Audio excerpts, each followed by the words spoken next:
atas berbagai nikmat yang Allah telah limpahkan kepada kita. Salawat dan salam pada Nabi dan Rasulnya yang mulia, Nabi Muhammad sallallahu alaihi wa ala alihi wasallam. Para ikhwan dan akhwat, a'azanallah wa iyyakum jami'an. Pada kesempatan yang mulia ini, di rumah Allah yang mulia ini, dan di majelis yang mulia ini, kita berharap agar Allah melimpahkan rahmat dan kebaikan kepada kita. Dan kita pada kesempatan ini akan mengkaji tentang birrul walidaini, yaitu tentang berbakti kepada orang tua.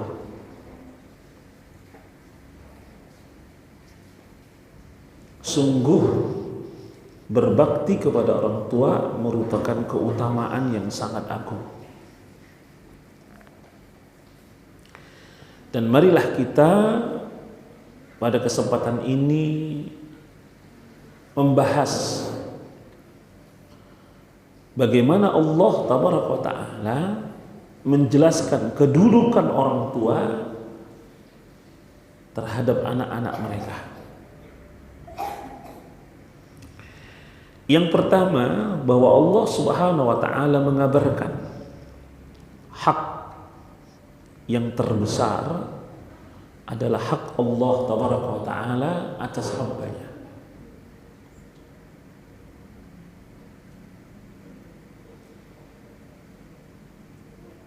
Yaitu hak untuk beribadah kepadanya.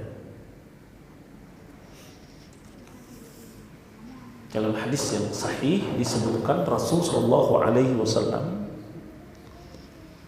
itu pernah berjalan-jalan bersama Mu'ad bin Jabal.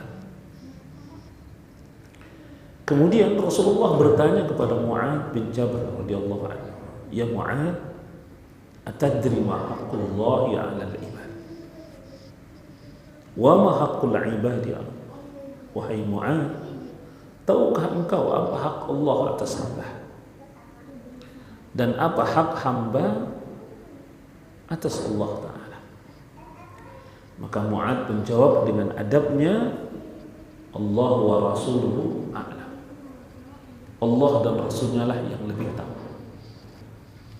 Nah, hak Allah itu kata Rasul SAW adalah ayya'buduhu wa la yushriku bihi syai'an. Hak Allah kepada hambanya adalah agar ia diibadahi dan tidak dipersekutukan. Nah, ini hak terbesar. Jadi jika kita bicara tentang hak terhadap kita, maka hak Allah adalah hak yang terbesar. Apa itu? Hak untuk ia diibadahi dan tidak dipersekutukan dengan sesuatu apapun. Nah, ini menjadi asas kenapa Allah menciptakan kita. Sebagaimana dalam firman-Nya, "Wa ma khalaqtul jinna wal insa illa liya'budun." Tidak aku ciptakan jin dan manusia kecuali untuk beribadah kepadanya. Nah, hak hamba kepada Allah, bila hamba tersebut benar telah beribadah kepada Allah dengan benar dan tidak mempersekutukannya dengan sesuatu apapun, maka Allah tidak akan mengadabnya. Artinya Allah akan menyelamatkan dia dari adab. Nah, ini hak terbesar. Jadi hak terbesar pada diri kita adalah hak Allah Subhanahu wa ta'ala. Nah, kemudian hak manusia yang paling besar atas kita, atas diri kita, adalah hak kedua orang tua.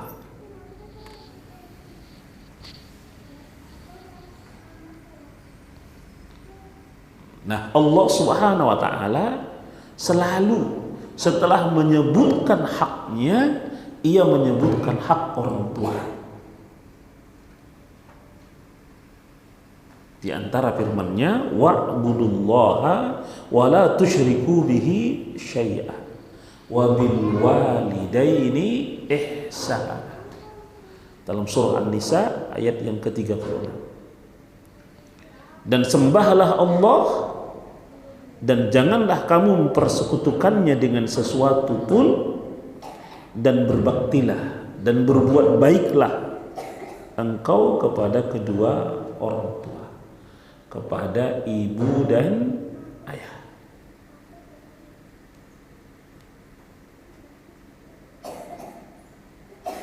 Ya, di ayat yang lain ya Allah juga menyebutkan ya seperti dalam surah Al-Isra ayat 23. Wa qada rabbuka alla ta'budu illa iyyahu wa bil walidaini ihsana.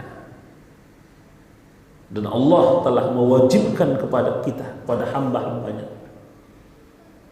ya, agar manusia tidaklah beribadah kecuali hanya kepada Allah, dan mewajibkan berbakti, berbuat baik kepada kedua orang tua.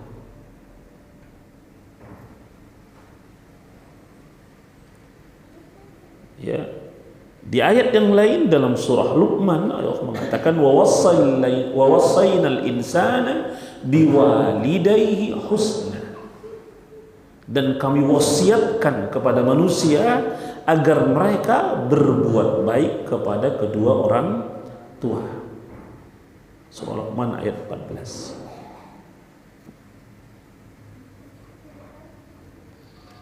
Nah, ya, kemudian Allah juga menyebut untuk bersyukur atas nikmatnya dan bersyukur kepada kedua orang tua. Anishkurli waliwalidayka. Ya, hendaklah engkau bersyukur kepada aku dan bersyukur pula kepada kedua orang tua. Nah, di sini Allah Ta'ala sendiri yang menjelaskan kepada hamba-hambanya bagaimana keagungan kedudukan orang tua. Jadi kedudukan terbesar, tertinggi itu adalah kedudukan Allah Ta'ala atas hambanya.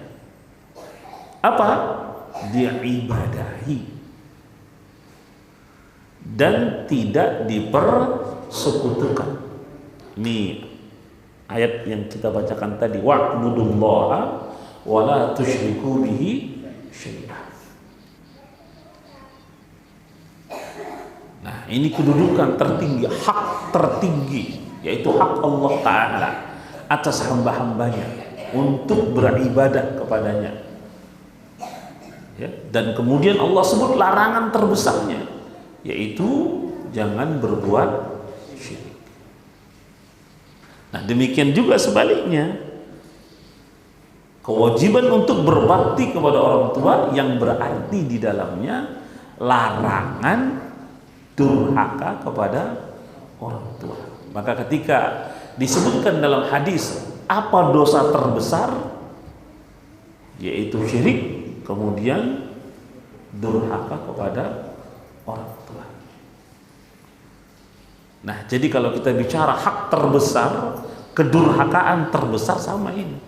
Hak terbesar adalah hak Allah Ta'ala, kemudian hak orang tua. Ya, kedurhakaan terbesar, dosa terbesar, kezaliman terbesar adalah berbuat syirik, kemudian durhaka kepada kedua orang tua. Ya, jadi cukuplah dengan ayat ini Allah Ta'ala menjelaskan kepada kita bahwa kedudukan orang tua begitu agung. Ya, kemuliaan orang tua begitu agung.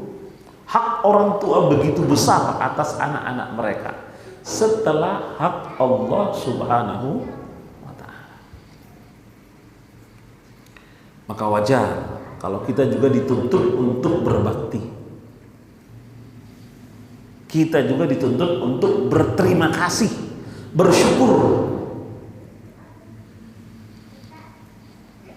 ya, maka yang paling berhak mendapatkan kebaikan anak, bakti anak adalah orang tua.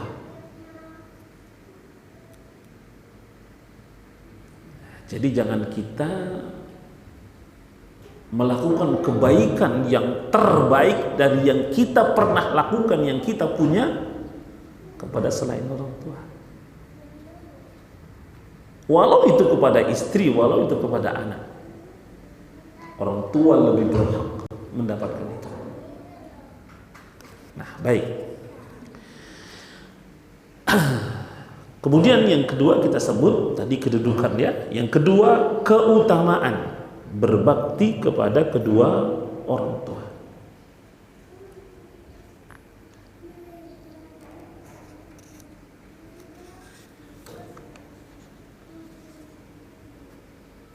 Karena Allah Ta'ala memerintahkan kita untuk berbakti kepada orang tua kita, tentu berbakti itu merupakan keutamaan.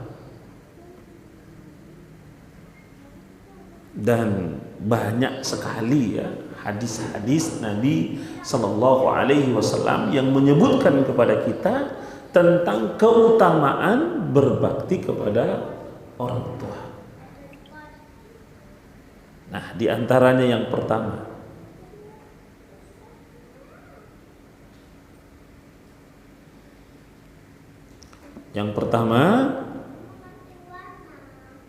ya, sebaik-baik amal yang dicintai Allah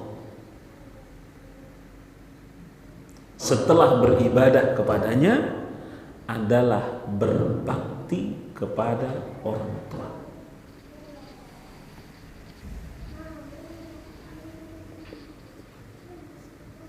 Jadi kalau kita ingin membicarakan tentang amal terbaik, itu tentu ibadah kepada Allah. Nah, setelah ibadah kepada Allah, tentu setelah itu adalah berbakti kepada kedua orang tua. Nah, ini berdasarkan dari hadis yang diriwayatkan dari Abu Abdurrahman Abdullah bin Mas'ud radhiyallahu taala anhu. Dia berkata, "Sa'altu Rasulullah sallallahu alaihi wasallam, ayyul amali afdal?" Dalam riwayat dikatakan ayyul amali ahabbu ila Allah. Qala as-salatu ala waqtiha.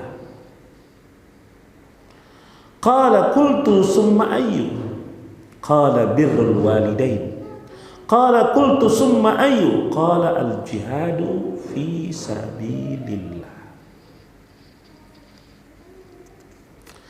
Kata Abdullah bin Mas'ud radhiyallahu taala anhu, aku bertanya kepada Rasulullah sallallahu alaihi wasallam, amal apa yang paling utama? Amal apa yang paling dicintai oleh Allah Subhanahu wa taala? Maka Nabi sallallahu alaihi wasallam menjawab, yang pertama, as-salatu ala waqtiha. Salat pada waktunya. Ya, ada riwayat yang lain mengatakan as-salatu awwalu waqtiha, yaitu salat di awal waktunya. Ini dua-duanya keutamaan ini. Salat pada waktunya artinya salat itu dilakukan tidak keluar dari waktu yang ditentukan. Kenapa? Karena Allah mengatakan demikian. Innas salata kanat 'alal mu'minina kitaban mawquta. Sungguh salat itu bagi orang-orang beriman waktunya telah ditetapkan. Jangan keluar. Ya, jangan diremehkan perkara waktu. Kenapa? Bisa jadi kita nanti akan terkena ayat wailul lil musallin alladzina hum an salatihim sahun. Celaka bagi orang yang salat, di mana mereka tidak memperhatikan salat itu, waktunya, pelaksanaannya, sehingga mereka sahur lalai. Ya, baik dengan meninggalkan salat atau mengakhir-akhirkan waktu sampai melebihi batas waktunya. Nah, ini amal terbaik nih, sholat pada waktunya atau di awal waktu. Nah, kalau kita terbiasa melaksanakan sholat berjamaah, jelas insya Allah berjamaah itu secara umum dilakukan di awal waktu. Nah, ini amal terbaik. Dan kita tidak berbicara tentang keutamaan sholat ya. Nah, kita sebutkan saja. Yang kedua, kata Nabi SAW ketika ditanya, apalagi ya Rasulullah setelah itu? Maka Rasulullah menjawab, birrul walidain. Berbakti kepada orang tua, kepada ayah dan ibu, kepada emak dan bapak.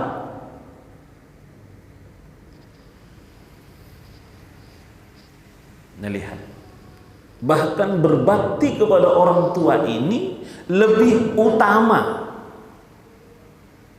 dari amalan-amalan sunnah.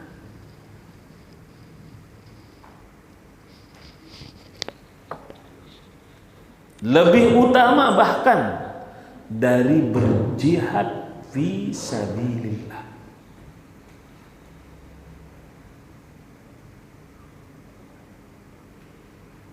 Lihat, jihad itu dirwatu sanami. Jihad itu puncak kejayaan. Ya, tapi kalau kita bicara tentang keutamaan amal, maka birrul walidain, berbakti kepada orang tua, itu lebih utama dari al-jihad fisabilillah. Nah, kita lanjutkan hadisnya dulu. Kemudian berkata lagi Ibnu Mas'ud, qultu summa ayu, apalagi setelah itu? Setelah berbakti kepada orang tua, maka Rasulullah menjawab yang ketiga, al-jihadu fi sabilillah. Berjihad di jalan Allah. Nah, ini 3 amal utama. Di dalam satu hadis disebutkan, seandainya aku bertanya lagi, tentu Rasulullah akan menyebutkan lagi apa amal-amal utama. Nah, jadi di sini tampaklah bagaimana keagungan, kemuliaan, kedudukan orang tua, sehingga berbakti kepada orang tua mendapatkan derajat khusus, kemuliaan khusus dari Allah Tabaraka Ta'ala setelah beribadah kepadanya.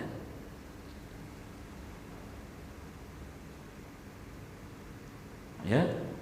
Nah, jadi berbakti kepada orang tua merupakan amal yang paling utama dan dicintai oleh Allah Tabaraka Ta'ala, ya, setelah sholat, ya, setelah ibadah kepada Allah. Ini yang pertama. Yang kedua, ridhonya Allah itu tergantung kepada ridhonya orang tua.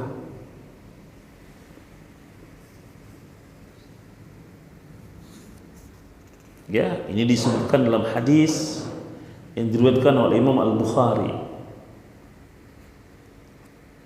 dan juga Imam Ibnu Hibban dan juga Imam Al-Hakim dan Imam At-Tirmidzi rahimahumullah dari sahabat Abdullah bin Amr bin As radhiyallahu taala anhuma,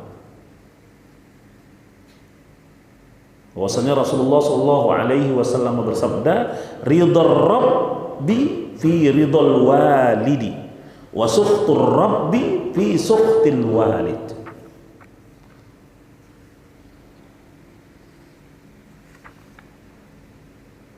Ridhonya Rabb ada pada keridhaan orang tua, dan murkanya Rabb ada pada kemurkaan orang tua.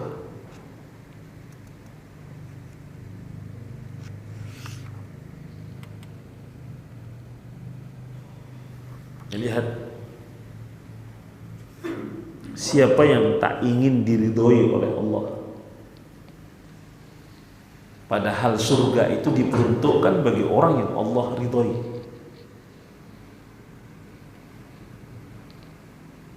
Ya, dan ini di banyak ayat Allah sebut. Ya, di banyak ayat Allah sebut.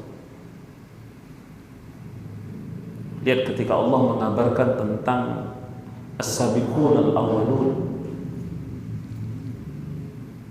Ya, Allah ridha kepada mereka, mereka ridha kepada Allah. Ketika Allah mengabarkan tentang ciri orang-orang beriman, ketika Allah mengabarkan tentang orang-orang yang akan mendapatkan nikmat surga dan kekal, ya, di akhir surah Al-Bayyinah, Allah ridha kepada mereka, mereka ridha kepada Allah. Jadi ridha kepada Allah itu nikmat, ya, Allah ridha kepada itu nikmat. Jadi kedua-duanya nikmat. Allah meridhai itu nikmat, ya, dan Ia meridhai juga itu nikmat. Nah, dan Allah tabaraka taala mengikat keridhoannya dengan keridhoan orang tua. Ini artinya kita mesti mendapatkan keridhaan orang tua. Dan Allah akan memberikan keridhaannya. Sebaliknya, bila orang tua tidak ridha, Allah juga tidak akan ridha. Mungkin perkara ini nanti akan diikat. Kenapa? Karena bisa jadi orang tua pada, ya, momen tertentu itu memang, ya, tak bisa dituruti kemauannya semua. Ya, bahkan kita dilarang untuk mengikuti semuanya. Ya, semua kemauan orang tua, seperti berbuat syirik. Yang Allah jelaskan dalam surah Luqman, wa in jahadaka ala an tusyrika bi ma laisa laka bihi ilmun fala tuti'huma. Dan apabila kedua orang tuamu memerintahmu untuk berbuat syirik kepada Allah, jangan engkau taati. Nah, benar. Boleh kita tidak taati. Bahkan mesti kita tidak boleh taat kalau diperintah untuk berbuat syirik atau diperintah untuk bermaksiat. Boleh enggak? Enggak boleh. Nah, curi itu barang, boleh enggak kita curi? Disuruh mencuri orang tua? Enggak boleh. Kenapa? Jelas dikatakan dalam hadis, la ta'ata li makhluqin fi maksiatillah. Tidak boleh taat kepada makhluk kalau dalam bentuk untuk bermaksiat kepada Allah. Jadi at-ta'atu fil ma'ruf.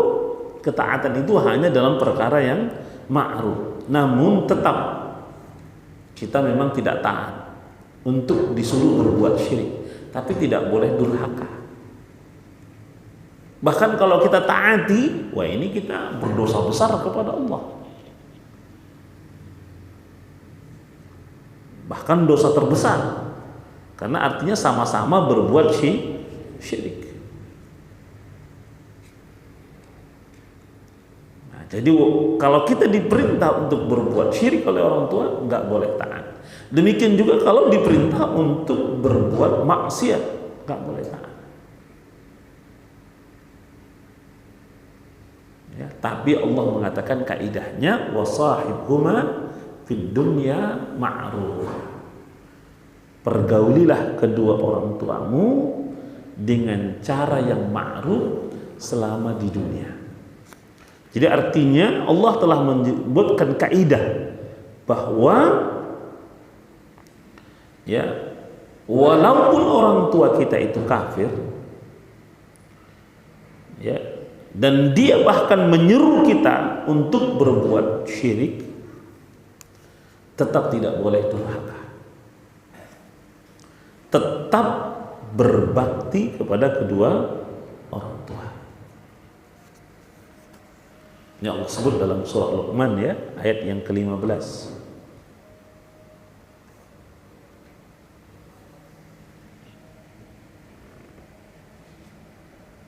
Dan kisah-kisah seperti ini banyak Allah sebutkan di dalam Al-Quran.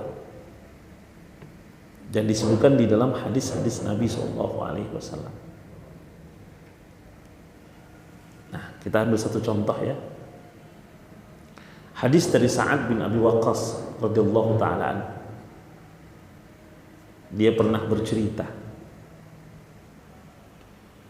Ya, di antara sebab turunnya surah Luqman itu tentang kisah beliau.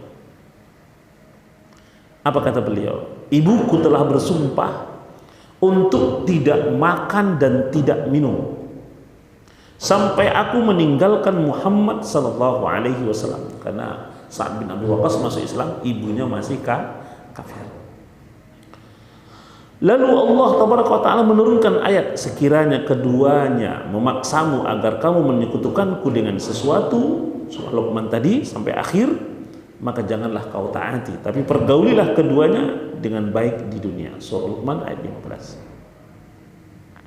Ya. Jadi artinya walau sampai orang tua bersumpah tapi ia memerintahkan kita berbuat syirik, itu tidak boleh ditaati. Tapi mempergaulinya dengan baik wajib. Kemudian aku juga pernah mengambil pedang yang aku senangi. Lalu aku berkata, wahai Rasulullah, berikan kepadaku. Lalu turunlah ayat ya tentang ya harta rampasan perang. Ini berkaitan dengan Sa'ad bin Abi Waqqas. Dan juga ia pernah berkata, aku pernah sakit lalu Rasul membesukku. Aku bertanya, wahai Rasulullah SAW, sesungguhnya aku ingin membagi hartaku. Apakah aku wasiatkan separuhnya? Maka Rasul mengatakan tidak. Lalu aku berkata, sepertiganya. Rasulullah terdiam. Lalu sepertiga tersebut setelah diamnya Rasulullah diperbolehkan. Jadi siapa yang ingin berwasiat dengan hartanya, jangan melebihi dari sepertiga. Sisanya untuk ahli waris. Ya. Dia juga berkata, aku pernah minum khamar bersama masyarakat Ansar sebelum diharamkan. Lalu seseorang di antara mereka menampar hidungku, ya, di Lahyai Jamal, ya, yaitu tempat yang berjarak sekitar 7 mil dari Madinah. Lalu aku mendatangi Nabi SAW melaporkan kejadian tersebut. Maka Allah Taala menurunkan ayat yang mengharamkan khamar.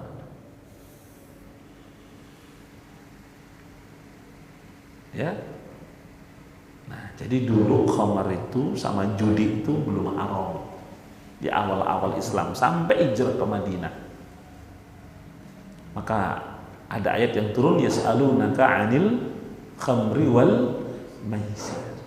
Mereka tanya kepadamu tentang hukum khamar dan judi. Nah, awal-awalnya diberitahu dulu tahapan pertama. Dikatakan khamar itu qul fihima manafi'un.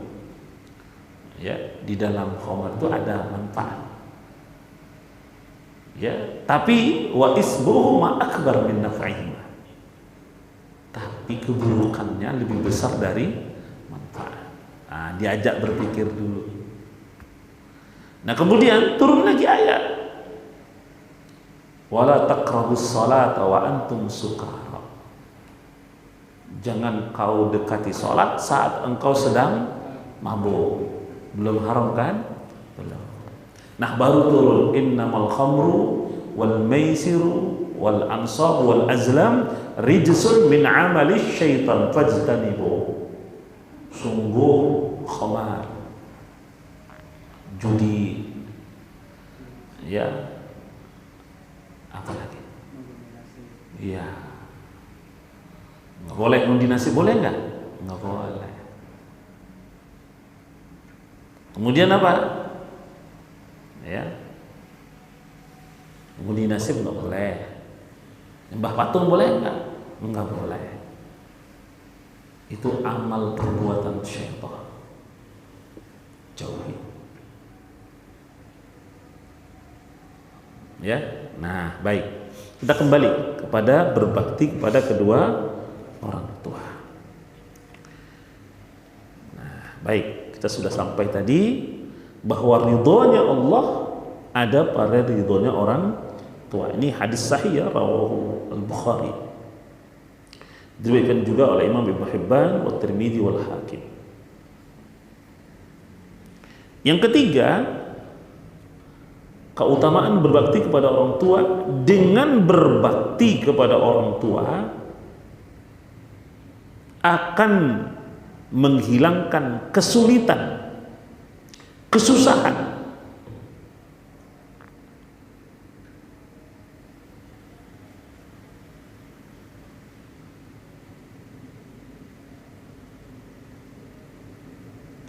Nah, ini disebutkan dalam hadis yang panjang yang diceritakan dari Abdullah bin Umar dari Nabi SAW tentang 3 orang yang berjalan kemudian masuk ke gua dan tertutup di dalam gua. Dan salah satu sebab Allah menyelamatkan dia bertawassul dengan berbaktinya dia kepada orang tua. Jadi artinya di sini bahwa seseorang yang berbakti kepada orang tuanya itu akan diselamatkan dari berbagai kesulitan hidupnya. Di dunia bahkan di akhirat juga. Ya. Nah, jadi ini amal utama ya, amal utama. Sehingga kita diperintahkan untuk berbakti kepada orang tua. Kemudian lagi berbakti kepada orang tua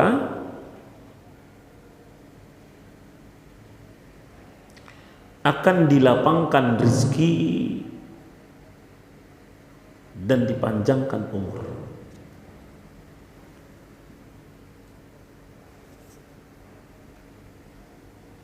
Apa iya? Ya, disebutkan dalam hadis yang sahih diriwayatkan oleh Imam Bukhari wa Muslim bahwasanya Nabi SAW bersabda, "Man ahabba ayyubsata lahu fi rizqihi wa yansa'a lahu fi asari falyasil rahimah." Barang siapa yang suka dilapangkan, diluaskan rizkinya, dipanjangkan umurnya, maka hendaknya ia menyambung tali silaturahim.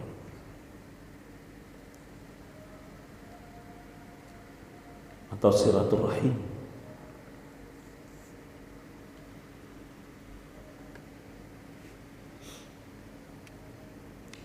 Kenapa diperintahkan menyambung silaturahim?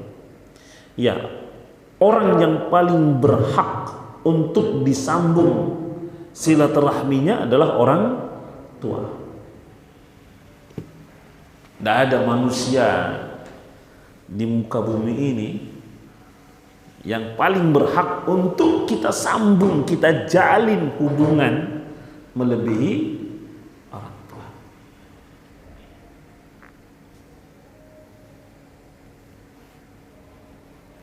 Nah, ini menunjukkan bahwa bagaimana agungnya berbakti kepada orang tua.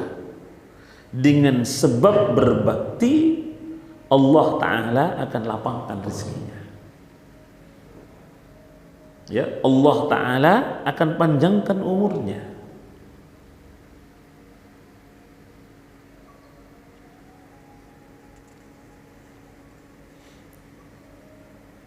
Maka jalinlah hubungan kepada orang tua, apalagi kalau mereka masih ada.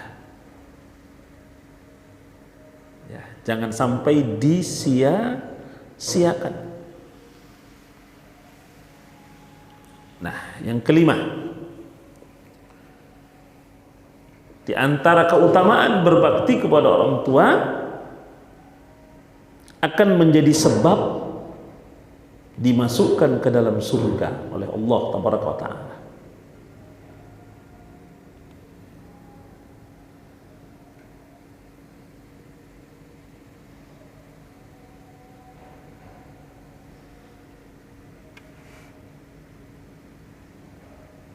Ya, di dalam sebuah hadis itu disebutkan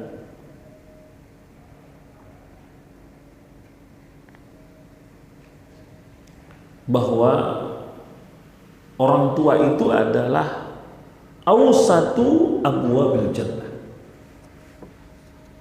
Orang tua itu pintu surga yang paling tengah.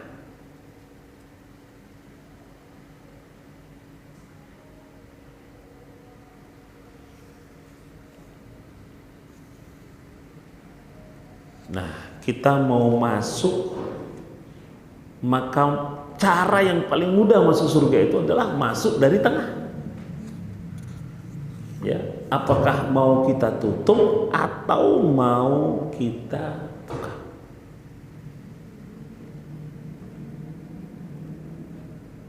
Nah, kalau engkau tutup, maka tertutuplah pintu tersebut. Ya, jadi jangan sampai terbuka, karena cara termudah untuk masuk surga adalah diantaranya berbakti kepada orang tua.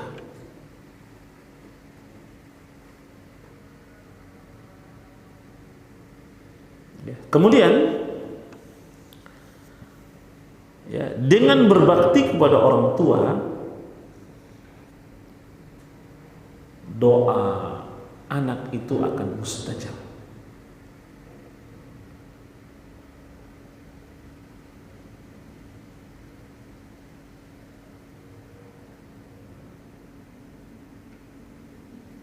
Ingat kisah Uwais Al-Qarni? Seseorang yang sangat berbakti kepada orang tua. Apa di antara kemuliaan yang beliau dapatkan? Mustajab doa. Sebagaimana Sa'ad bin Abi Waqqas, beliau mustajab doa. Apa itu? Seseorang yang doanya mustajab. Nah, seperti juga doa orang tua kepada anak. Nabi mengatakan doa, 3 doa yang tidak akan ditolak Allah.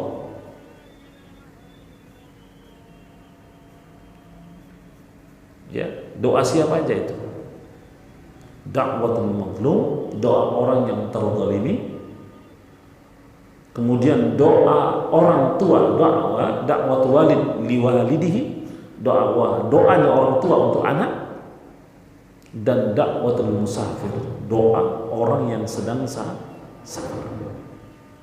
Jadi kalau kita sedang bepergian jauh, itu doanya mustajab. Maka banyakkan doa saat safar.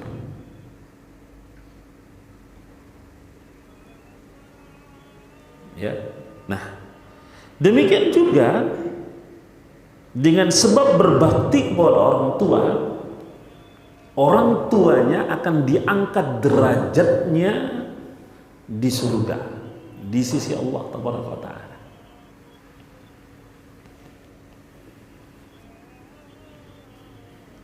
Ya, dalam hadis yang diriwayatkan dari Abi Hurairah radhiyallahu taala anhu,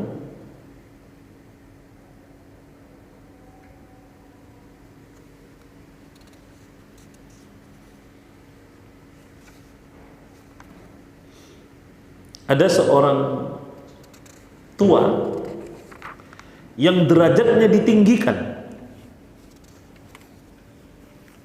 Kemudian dia berkata, "Ai Rabb, ada apa ini? Kenapa derajatnya ditinggikan?" Maka kemudian dikatakan oleh Allah Tabaraka Ta'ala kepadanya, "Bistighfari waladika." Derajatmu ditinggikan karena apa? Karena istighfarnya anakmu untukmu. Artinya ketika orang tua sudah tidak ada, anaknya memohonkan ampunan kepada Allah Ta'ala untuk orang tuanya, yang dengan itu orang tuanya mendapatkan kebaikan, ditingkatkan derajatnya di sisi Allah Subhanahu wa Ta'ala.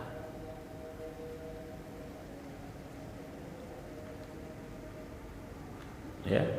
Nah, Dan dengan seperti ini dapatlah diketahui bahwa amal terbaik adalah anak yang saleh.